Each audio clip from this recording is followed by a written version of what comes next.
anyway. With this particular concept, most of my protocols are delivered as a sort of a thing I put out and you can read them. This was too complicated to read. As some of you know, it was going to be presented as a showcase at the Congress this year. Well, I'm doing procrastination instead, which is more of a course. So I thought, okay, let's get the showcase this one, because it needs a showcase. It needs you to see exactly what it is, to make up your mind to study it. I think you'll all want to study it, actually. It will be a single 2-hour lesson. It will allow you to work with all manner of things. We all know the client who, no matter what you do, they come up with but, and everything's wrong. Their life has been a mess from the beginning, and it's like a circular thing. And whatever thing you say to them, they've got a counter for it because they're so totally messed up. So we start the process before they even come to see you, because what I've done is to create a little video that everybody who does the course will get. It's a 2-minute video, which you can put on your website, and you could even put it under the heading of "For the Totally Messed Up Person." I'm going to play that now. So rather than start with the actual course itself, this is the customer-facing video that you will get once when you study the course, and you'll get a copy of this that you'll be able to put up on your website. So it's got no sound, so I'm not going to talk too much to it, because as you can see, it has all the words. You could put on it, if you want to do a voiceover. I don't have any problem with that. But it's just a video which plays itself. It's a .mp4 video, so it doesn't take too much space. And as you can see, it explains it very, very clean. And this also tells you exactly what we're going to do and what we're going to work with. This is a bit of a common, I think, to the client, because people who feel that their lives are completely messed up are going to resonate with a lot of these things. They'll find this is new for them. What they before was accepted as normal. And what this all means, because, you know, people that are totally messed up, you've all met people, you look for the catch in things. So we can't work with them easily because they look for the catch in what we're doing. Because they can't see it, they don't trust it. So we don't get a good result with them. And they'll often say things just don't work out well.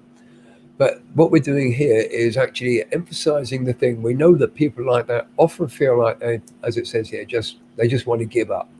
So this message really is very encouraging. We have the tools to sort it out. It says the Major Life Reset does just that. That's the title of the protocol, of course. And it encourages the client to come to see you, as you'll see on the next screen. It doesn't have to be that way, as you will see, because the next step, in one moment when it goes on to, here we are, the next step, contact me today to arrange an initial chat so I can tell you more. So before I get on to the main presentation tonight, what did you think of that movie? Because you'll get that, if you do the course, you'll actually get that movie to put on your website so that clients can view it, or potential clients can view it. Are you all happy with that? This is the thing that I need to know. If you've got a comment about it that you think it needs changing, then I can change it, of course. But I'm hoping that you like it. I spent quite some time. Yes, Georgina, it is simple. Oops, let's just go back off there for a minute. It is simple, deliberately, because what we don't want is something, you know, people's attention is very short. Attention span is short. Absolutely right, Margaret. And the problem with anything longer than that, which would be more complete, the client loses interest after about the first 2.5 minutes. The average time for people watching a video is less than 2 minutes. So you have to really grab them, and that really pulls them in. It gives them enough to think, do you know what? Maybe I can be helped here. So good. I'm glad you all like that, because you'll actually, as I say, you'll get a copy of that that you can put on your website. You can put a voiceover with it if you want to. You could either do the voice of the words that are on there, or you could add your own voiceover entirely as you wish. It will be going out, as I say, as an MP4. So you shouldn't have any problem with it. It's on YouTube, but you won't be able to find it because it's private. And I would prefer that you didn't link it from YouTube into your website. It's better to have it running. Otherwise, somebody will nick it and post it all over the place. Right. Okay. So Major Life Reset, what it's all about. I'm going to be working with me and a little picture up the top right-hand corner, because I'm working from a PowerPoint presentation, which I would have been doing at Congress. I'm not working from notes tonight, so if there's something I appear to miss, you'll need to ask me the questions. So Major life reset, a therapy for the totally messed up individual. And we've got the Deep Mind protocol, which allows you to work quite well with that. But that's okay, as long as the client will involve themselves. But frequently, they don't. They just don't sort of become part of it. They sit and look at you, and you ask them a question, they say, oh, well, and they really don't get on too well with trying to integrate. So we have to do something which is encouraging to them and also doesn't really allow resistance to form. So all the way through this, when you do the protocol, you'll see it's almost impossible for the client to exercise resistance, natural otherwise. It won't fire up itself, it won't fire up resistance. If a client tries to resist therapy anyway, this will bypass it to a large extent. So at birth, and I know that you know this, but this is just to sort of show you really where it's all coming from. At birth, we have only two innate instincts, those to falling and loud noises. The brain is empty of synapses as far as anything else is concerned. That's where they're instinctive. They are loud noises make us startle, which would have been the beginning of a run reflex, and falling usually puts the arms up, which is throwback to our tree-dwelling days, when tree-dwelling ancestors, when the arms would go up automatically to grab a branch. And you can see this if you've watched any of the wildlife films. When juvenile apes or monkeys fall off the tree, they grab without even thinking. It's an automatic process, and we're born with that. But that's about all. But the reptilian complex is a very powerful survival kit, and it immediately starts to assess our environment. It can't not, because that's what the reptilian complex has done for 600 odd million years from the earliest sentient creatures. I'm obviously duplicating some of the work here we've covered in level 1 anyway, in your original training, but it's always good as a reminder. So from the moment the cord is cut, or even before, the reptilian complex is starting to assess our environment. It's a strange environment, because for one moment you've been cosseted in a warm, sort of soft environment with hardly any sound. There's a bit of sound, but it's muffled. And suddenly you're in this harsh world of bright light, stuff you've never seen before, slap on the bum, being held upside down, all sorts of monstrous things. What that does to the reptilian complex, we can't know, but it cannot be a good introduction to safety, which is why most people have an inherent anxiety about all manner of things. Anything we don't understand, because we don't understand what's happening there. And we learn that what we don't understand, this is what reptilian complex learns at that point, what we don't understand is necessarily unpleasant. And that's a basic fundamental belief that we carry forever. I'm 80 this year, as you know, late this year, and I still have an innate distrust or fear of things I don't understand. My response is to find out more about things I don't understand. Many people's response is to escape from it. Is this all making sense so far? I hope it is, because I only just touched upon it. And I do, with these showcases, I do like to make sure that you all understand it. There's plenty of time for questions afterwards, but this is the basic fundamental process. From here, we get into a bit more detail. Good. Okay, splendid. Fantastic. So, our development is based on a great many factors. The safety or otherwise of our environment. Now, that safety, that we are subjectively, because the newborn doesn't really understand safety or otherwise. So it's retrospective, and it's what we discover about the client's environment, early environment, is effective upon what we do with them. So, as you know, somebody who's brought up obviously in an unsafe environment where there's threat all over the place, they're used to it, but nonetheless it's an unsafe environment, and it triggers their reptilian complex into being ultra aware. Hyper vigilance is a common facet of that. Whether life is stable or unpredictable. If it's stable, stably bad is better than unpredictable. Stably good is best. But most of the time, people who come to us won't have been in a stably good environment. They would have been in either a stably bad environment or an unpredictable environment. And that again causes, that's right, Michelle, I've only just this second started. You missed only one slide, so don't worry. So, whether life is stable or unpredictable. The last 2 points here, let me get my pointer out because I like to be able to show exactly where I am. These last 2 points are very important. If we're abused, development is restricted. If we're cosseted, development is restricted. It can have very similar effects in some way.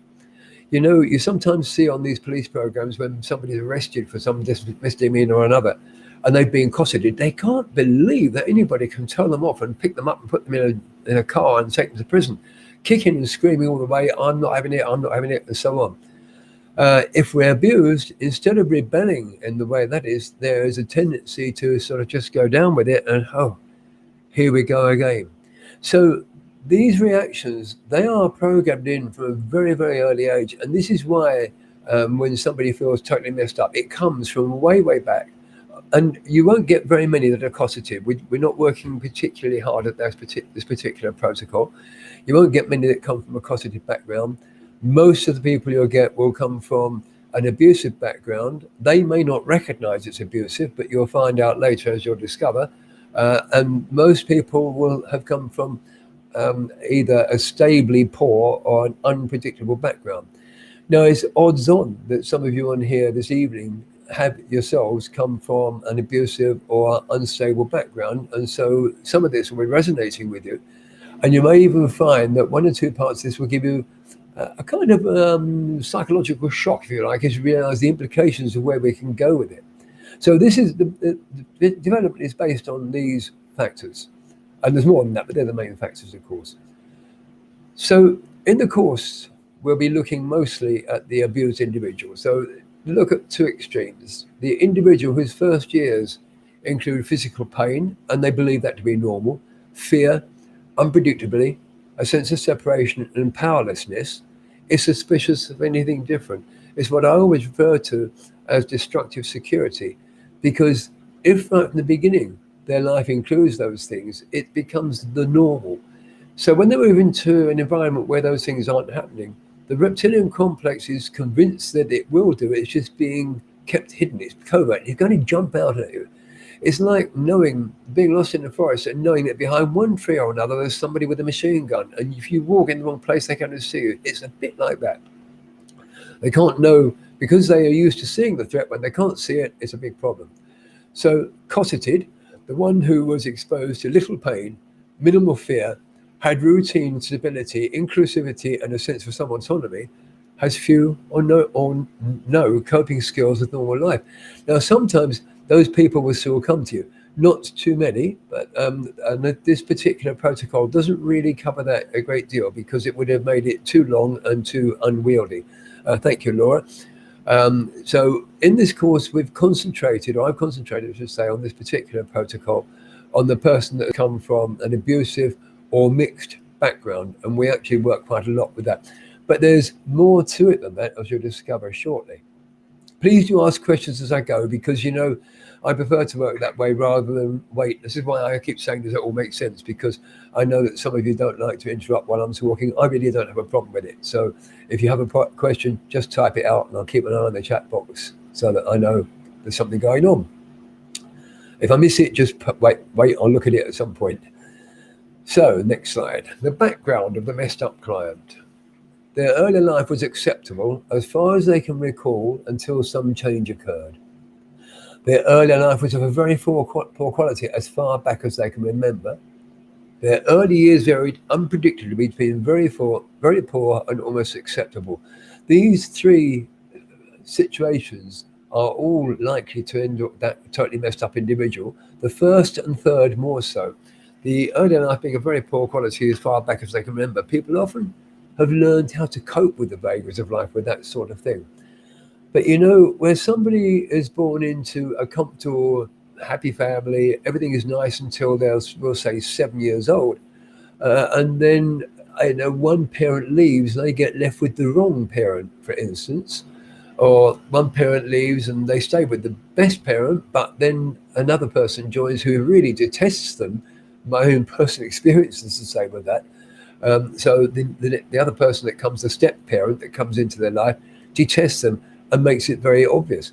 Now, when that happens at 6 and 7 years old, they're naive and innocent. They have no idea. They're used to being respected and looked after and possibly even loved, and all of a sudden they're rejected and pushed to one side. And especially in the case of a step parent coming in, if they have a half sibling born who gains a lot of the attention. So that's where earlier life was acceptable as far as they can recall until some change occurred. It couldn't be, didn't necessarily be that, it could be any change.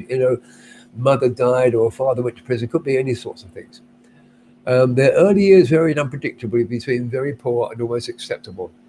I had a client who, when I was working as a hypnoanalyst, was talking about his early life. And he said, well, it was quite good at the times I was in the home, but it wasn't so good when I was with my mother. Tell me more about that. I said, well, and it turned out that he had stayed in Barnardo's quite frequently, while his mother was a single lady and didn't have a boyfriend. When she had a boyfriend, he was actually taken back to live with her. The unfortunate thing about it is the boyfriends were paying the mother to be there. She was a prostitute. He had no idea of that. He realized it while he was talking to me, and that didn't do him much good at all. Now, you see, his years were split between Barnardo's, which was stable because it was always the same. It wasn't good, but at least it was stable, and a very variable home life where there was always a different male there. So he had no fixed role model to focus on, no fixed role model for him to decide this is male, this is how I could be. When their early life is very poor quality, they're usually a lot easier to deal with. But these two, the first and third, are enormously difficult. And that's exactly what this protocol is designed to help you with. Are we all okay so far? It's all making all, I hope it's all impressing you already. Good. Okay. And we go on to more of it. As you'll see, as we go through this little showcase, you'll see that this gets more complicated. We get into more of the greater complexities. Thank you, Henley. So, another complexity. The client's fundamental driver in the reptilian complex may have been twisted and aborted. We'll talk more about that in a minute, by their environment. So, their actual complex may have been fear-based, the threat recognizer, instantly focused on pitfalls or danger. Or need-based, the type B, the self-deprecator who creates only what's needed, a very sparing individual who tends to not waste anything at all. Of course, the want, the type C, the want-based character, the security seeker, who's always seeking something better than they already have.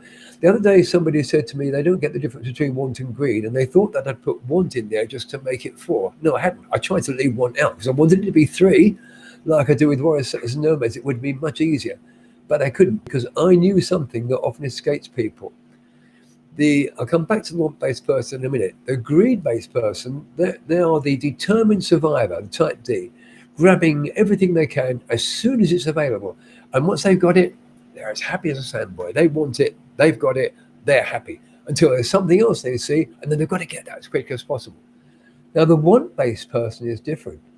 The want-based person isn't happy unless they want something. For them, it's not the acquiring it, it's the journey, it's the anticipation that is their fundamental driver, not greed, not owning it. In fact, once they've got it, they often lose interest. And you can always tell a want-based person because they want the latest gadget that ever comes out. When they get it, they'll nearly always lose interest in it very, very quickly. The greed-based person wants it and gets it and loves it and uses it and shows it off and boasts about it. So there is a big difference. So I thought I'd use this opportunity to make sure you'll understand the difference between the want-based individual and the greed-based individual. As I say, the want-based must always have something that they're chasing that isn't easy to come by, but they're chasing it. Now, the problem is that although the client might have been born with fear-based, need-based, want or greed, that would be their natural process.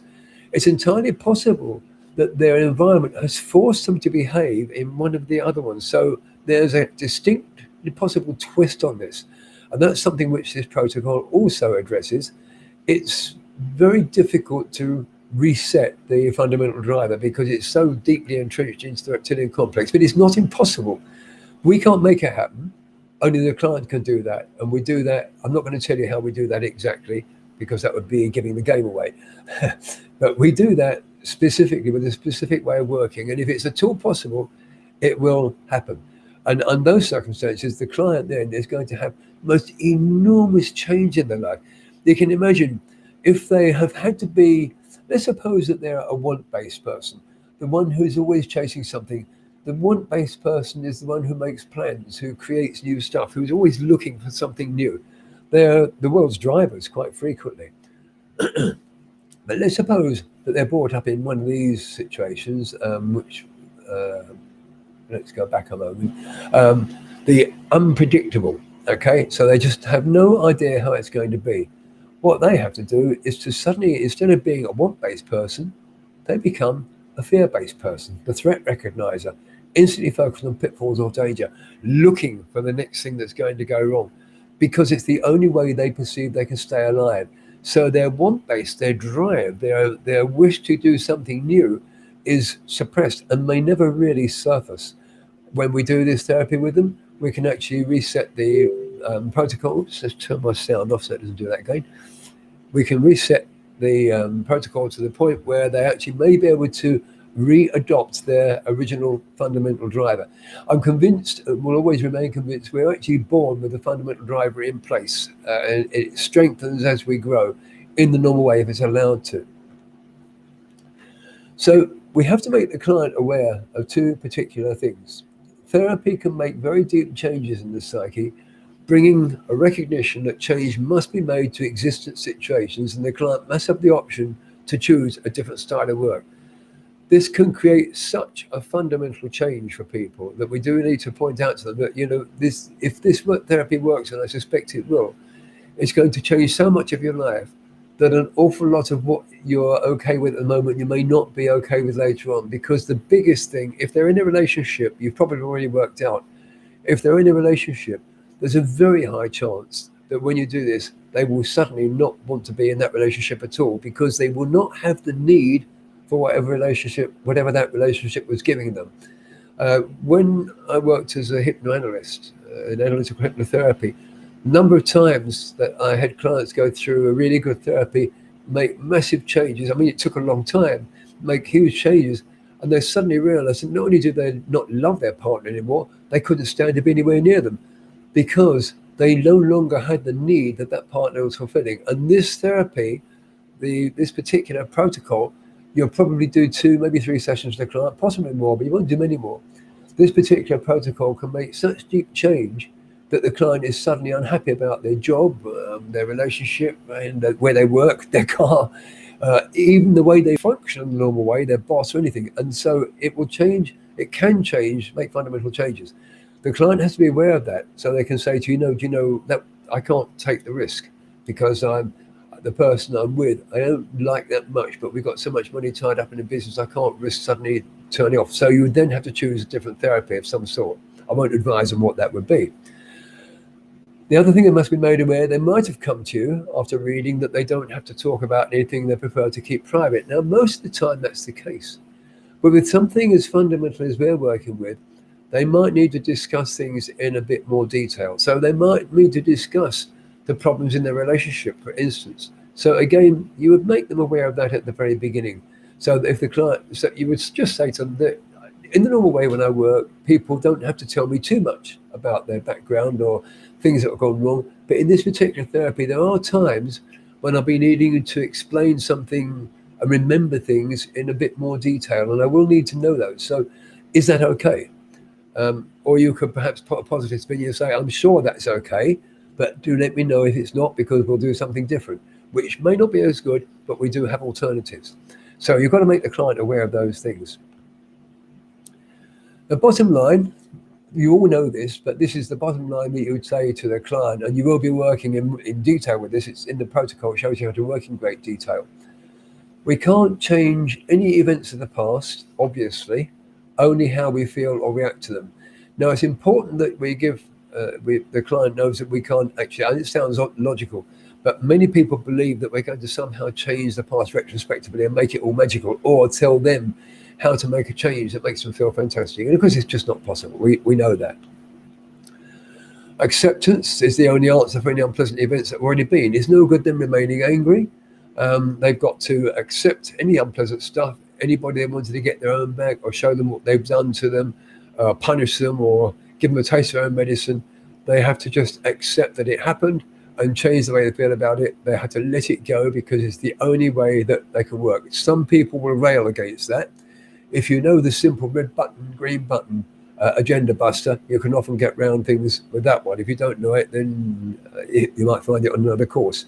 But it works extremely well for helping people to let go of the notion of punishing somebody. It's usually a parent or a boss or a sibling that's done something dreadful to them or wrecked their life or whatever. And the most important thing to get the client to take on board, and this is something I love working with everybody, is including with students. So this is something for you to take on board. I've had so much, so I'm going to go through these again. So what I want you to do is now I'm looking directly into the camera, so I'm talking to you. Okay. Just recognize something you already know, but emphasize it in yourself. We can't change any events of the past. All we can do is change how you feel or react to them. Okay. Acceptance of what has gone can't be changed. Just accept that it's there and let it go, because that's the way to good health. And remember that the future is pristine and unsullied by the past. However bad the past, whatever shadows are lurking there in your past that were painful or disgusting or no matter what, they were debilitating and they're weakening, whatever they were, those shadows in the past, they remain in the past. Your future, from this moment onwards, if you like, is absolutely pristine and clear and unsullied. Now, when you say that to a client with the same sort of energy I just put in, it makes quite a profound effect. I'm hoping you could actually feel some of that, because it will give you the instinct, if you like, when you're using it for a client. And it's when you actually point out to them, from this moment on, the future, completely unsullied, completely pristine. And I often get them to describe the future life path. There are certain things that we know that people say over and again. I'm going to look at some of those in a minute, but thank you, Laura. How are we doing so far? Are you all happy with everything on this so far? Any questions with it? Because I do like questions. I suspect this is going to last about another 10 minutes or so. I timed it out for 40 minutes because it was going to be a 40-minute presentation, then Q&As. So it timed out about 40 minutes. Good, everybody's happy with everything, fantastic. So many clients don't tend to these thoughts, but it's what they say to other people. And it's what they say about therapy. Nothing else, and it's the tonality. And you will have heard somebody say these things, and this is what they think before they come to see you. Nothing else has worked, and I can't see why this will be different. And then they've said that to people. They've booked their appointment with you, and they've said to their mother, brother, father, husband, wife, whatever, well, nothing else has worked. I can't see why this will be different. I might as well give it a try. So they're not really committed to therapy. And this is people who feel that they're totally messed up. I've been a waste of space for so long, change is nearly impossible. And again, somebody who's been they feel they're completely messed up. This is for me what they actually feel about themselves. The world is full of shitty people, and the way I am keeps me safe. Do you know, that is the hardest one to get through. Of course, it could be silly, couldn't it, really? But the world is full of shitty people, and the way I am keeps me safe. So they want to maintain their wariness and their fear base and their aggression base and their totally messed up react to all cost base, because they believe it keeps them safe. And you have a job to help them pass that. The protocol actually helps them to see this is not the way forward, and they can't possibly have a happy life while they're functioning that. This is another difficult one. Some people are just designed to have a shit life, and I'm one of them. I know you can read it, but when you hear it said, you get a little bit more of the feeling of what somebody's life is like when they actually have that feeling. Because these are based on clients I've worked with in the past. These are not something I've just made up for this showcase, of course. Some people are just designed to have a shit life, and I'm one of them. And they really believe this. Another difficult one, and this is one that I have personal experience of, because at 2021 I was riddled with just about every psychological issue you could have. I haven't got the vaguest idea how to feel any different. I knew how I felt, which was anxious all the time. I didn't know what it was to feel any different, and I hadn't got the vaguest idea of how to feel different. And as it was another 25 years before I actually went through therapy, which resolved a lot of it. So my life was a bit miserable a lot of the time. I haven't got the vaguest idea to feel any different. I'm pleased I had those experiences, because it's what has allowed me to work on these courses and produce stuff that I know works, because I just have to access my own database, if you like. And the one that you will obviously be able to combat, I can't see how anything you do can change all the shit I've had. And you say that's all right because you've never had the major life reset before. Or if you were doing deep mind protocol, whatever therapy you're going to do with that person, if you've got deep mind protocol and the client proves to be unsuitable for this particular protocol, the major life reset, deep mind protocol, which is slightly lengthier, can actually get a good result when they can't seem to focus on what we're doing. Now we're getting to some very important stuff. You might be wondering how on earth we address a lifetime of issues because we've got the client. We haven't got the client in front of us. We don't want the client in front of us for week after week after week, month after month. We want to try and make a shift in their psyche at high speed so that they are enthralled by it. And as a result of being enthralled by it and excited by it because it's sudden, they start to run with it. If we make gradual change, the client doesn't feel it anywhere near as much. So if you're going to make a rapid change for somebody, and that's exactly what we do, and we start looking at parts of life that they may not have even particularly thought of. Now, when I get to the next screen, I'm going to ask you to let your mind drift to certain parts of your life. I'm not going to ask you any questions about it, but I want you to get the feeling of what it's like for a client, because these are the things we're working with, and you'll find out exactly why we work with them very shortly. So we're going to look at 4 developmental stages in life. The emergence of self-awareness at 3 to 5 years old, the exploration of the world of self at 6 to 10 years old, the development of autonomy at 11 to 15 years old, and the separation from childhood, 16 to 20 years old. So coming back to that first one, the emergence of self-awareness, your earliest memory is likely to be between 3 and 5 years old, and it'll be something that is probably of no great consequence. If you are reasonably comfortable with your life, there may have been unhappiness there at the time, but you may not even remember it now. But it's entirely likely that your first memory is relatively benign, but you know that it was, in my case, it's 4 years old. And I'll give you an example of benign memory. I can remember being 4 years old. I don't know how I know I was 4, but I was. Looking along the top of my grandmother's dining table, I could just see it because it was at eye level, and noticing that it was dusty. You could think, pointless memory, because there were no serious issues in my life at that time. Others might feel differently. Other people might have different recourse from that. But let your mind drift back and just drag out.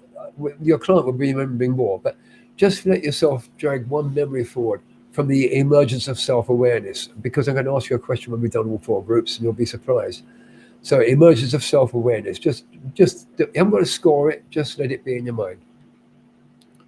Then drift forward to the exploration of the world of self, 6 to 10 years old. This is when you start to discover how you fit into the world, how you fit into the family, if indeed you do fit into the family.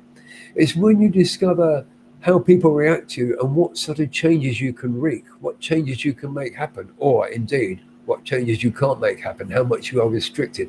That's all that happens between 6 and 10 years old. You discover how much power you have or don't have. Development, so find a memory from between 6 and 10 years old. You don't got to do anything with them. I just want you to actually do that, to explore a memory, to find a memory, and just keep it in your mind somewhere. Development of autonomy, 11 to 15 years old. That's when we start to get the beginning of adultness. We start to begin to get the notions, the abilities to take a bit of control of life. At that age, we can just flatly refuse to play ball, and of course, many do. We can break the rules. We can go off. We can experiment with it. We can break all the rules that the parents lay down, or the house lays down, or whatever. And we are actually discovering how much autonomy we have. And hopefully, if all is good, we discover we do have some personal autonomy. So think of a memory from between 11 and 15 years old. Just join it in with the other 2. So you've got a memory from 3 to 5, a memory from 6 to 10, a memory from 11 to 15. And finally, the separation from childhood, 16 to 20. That's when you go off to university, or you get a job, or maybe not. But it's when you separated from, well, they're only a teenager, they're only 16 or whatever. All of a sudden, you're in the adult world. And you have to start separating from childhood wants and childhood potentials and childhood wishes. So again, Get a memory from 16 to 20 years old. I'm doing that automatically as I speak. I can't not. Get a memory from 16 to 20 years old and join it onto the other three. So you've got a memory of 3 to 5 years old. Moving along the line of your life, you've got a memory of 6 to 10 years old. Moving along a bit further, you've got another memory of 11 to 15 years old. And then finally, a memory of 16 to 20 when you started to really feel your feet in the world. Now, can you notice how you've got a sudden stronger awareness of self? I'd like you to just type me a yes or no, or give me a score on a 1 to 10 or whatever. But you should have a sort of sudden stronger awareness of self than you might otherwise have had. So this is what happened. You've got a global picture of self. And this is what we do with the client. And we spend much more time with the client. I spent 5 minutes on it, 6 minutes, I think. We spend much more time with the client because we do certain things with each memory. And we want more than one memory. And what we do with those is we need to get the client's view of the quality of each life stage. And there are 4 possible patterns, all which I talked about earlier. All poor, poor start then good start then poor, variable throughout. Now, of course, we just got the client producing 4 memories. If they've been honest, this is like a checksum. If they've been honest, it should reflect this, shouldn't it? So, for instance, in this poor start then good, the 3 to 5 should be poor, and maybe as well the 6 to 10 should be poor, and then the others should be good. If they're not, there's something amiss, and you can explore. Well, bad, Ludwig. Ludwig is another way of putting it. Miserable, unhappy, sad. Not good. Okay. But I use poor because it covers a lot of ground, actually. But, unhappy, bad, miserable, whatever. That's what I mean by poor. And so the memories they recall should reflect what they say. If they say good start then poor, well then it should be if poor start then good, that should be bad memories at the beginning and then good. If it's good start then poor, completely the opposite. It should have a pretty grim memory of 3 to 5 and maybe 6 to 10, and then all of a sudden everything's okay. Or the memory, they'll be all bad, as this one, or they'll be variable. They'll have, on each stage that they recall memories, they'll have good, bad, and neutral memories in each stage. And it's just variable all the time. So you can see how this works as a checksum to see that the client isn't playing a game with you and stringing you along, because we all know that clients tell stories on occasions and try to prove that they're the worst placed client you can ever have. And you can actually draw their attention to it, because you can say to them, you said it was poor start then good, but your memory at 6 to 10 was actually a good one. Yes, they can be all good, but if they were, Ludwig, the client wouldn't be with you. Does that make sense? You wouldn't be working with a totally messed up person if they were all good. So if the client says they were all good, again, they're lying. Because if I had this sort of thing and a client said to me, well, they gave me 4 batches of memories. We'll say they do 3 in each stage, but in each one they were all good. I'd be saying, why are you here? Why is your life totally messed up when all you're doing is telling me about good memories? But I don't think it's very likely, to be honest. I think that this is something that you won't encounter. Can you see, all of you, how this works? How it works as a checksum, how it works to test whether what the client is telling you is so. And it also helps you to get to the absolute truth, because when you get the absolute truth, you can make much more change to a client's life than when they're telling you, as they often do. They tell you stuff for dramatic effect. So when you've got this, you've got something positive to work on. Good. Okay. Well, okay. So far, I've got 3 more slides to go. The last one is very easy. So we'll be asking the client to find multiple recalls at each stage of the development. I've just been talking about that, actually. We'll be asking the client to find multiple recalls in each stage of the development. We ask the client to grade each stage as good, bad, or neutral. The neutral memories we can really disregard, because they're often what I call carriers. They are reflections of something else that the client hasn't recognized. So although the memory is neutral, they're associated with something either good or bad that for some reason isn't coming to mind. And now what this does now, at this point you're ready. And this is the point at which you run the 3 stages of the protocol. The creation of the possible alternative self. Now, this is not you haven't got a protocol for this yet. This is a different protocol that's included in this major life reset protocol. The creation of the possible alternative self. Now, because somebody whose life is totally messed up can't actually think of anything different, we work in a very crafty way, as you'll see if you do the course. And they can't possibly resist it because they're going to be telling us about other people. And, they can only tell us about other people by basing it on their own psychological experiences, which I may not even recognize are there. So we can actually get them to tell us how to create, or the things that are needed to create the best possible alternative self. Then we associate that self with the neural pathways of each developmental stage as we need it. So what we do is when we're working with the protocol, we work backwards. We work on this stage first. Then once that's sorted, we go to this one. We don't have a long break in between. Then this one, and finally this one, of course. So you work on each stage, really bringing in that possible alternative self into each stage. What would life be like then if it was like this? Which of those memories would be valid? We associate that self with the neural pathways of each developmental stage that needs it. And finally, the confirmation or restoration of the fundamental reptilian drive. I'm not going to tell you exactly how we do that because until you've had the context before it would seem as if it couldn't possibly work, but I can promise you it does, because it's based on something that I used to do many years ago in my analytical days. So finally, the confirmation or restoration of the fundamental reptilian drive, and then it's job done. So I have a few questions now, and I need totally honest answers here. Whatever you do, don't try to please me, because that won't help me at all. Does this sound like a course? Can you give this a score on 1 to 2 as being something you would like to learn, on 1 to 10 as something you would like to learn?